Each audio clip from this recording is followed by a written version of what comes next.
അന്നപ്പോൾ ഇവനാണ് ഇന്നത്തെ താരം. നല്ല മത്തി കുരുമുളക് ഇട്ടുണ്ടാക്കിയത്. പറഞ്ഞു വരുന്നത് ഇന്നത്തെ ഭക്ഷണങ്ങളുടെ കാര്യമാണ്.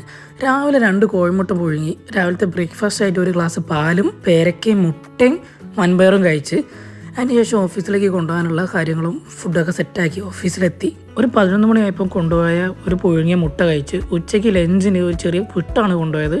നന്നായി പൊടിച്ചിട്ടിട്ട് അതിലേക്ക് കൊണ്ടുപോയ വൻപയറും കൂടെ ചേർത്ത് ഇന്ന് ഓഫീസിലെ ഷാജുവേട്ടൻ നല്ല വാഴയിലൊക്കെ വാട്ടി അതിൽ ചോറും ബീട്രൂട്ട് ഉപ്പേരിയും ചമ്മന്തിയൊക്കെ കൊണ്ടുവന്നിട്ടുണ്ട്.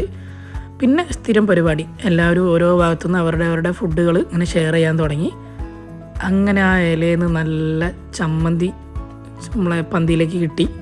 പിന്നെ ബഷീർ സാറാണ് നല്ല കുരുമുളക് ഇട്ട നല്ല മത്തിക്കറി കൊണ്ടുവന്ന് അത് 2-3 അകത്താക്കി. അങ്ങനെ എല്ലാവരും കൂടെ നന്നായിട്ട് ഉച്ചയ്ക്ക് ഭക്ഷണം കഴിച്ചതിന് ശേഷം വൈകുന്നേരം ഓഫീസിൽ നിന്ന് ഇറങ്ങി വീട്ടിലെത്തിയപ്പോൾ ഉണ്ട് നല്ല കപ്പയും ചമ്മന്തിപ്പൊടിയും അയില മുളകിട്ടതൊക്കെ ഇതിനകത്ത് കൂട്ടി ഒരു 1.5 പിടുത്തം കൊണ്ട് പിടിച്ച്. അപ്പോൾ അതാണ് ഇന്നത്തെ ഭക്ഷണത്തിൻ്റെ വിശേഷം.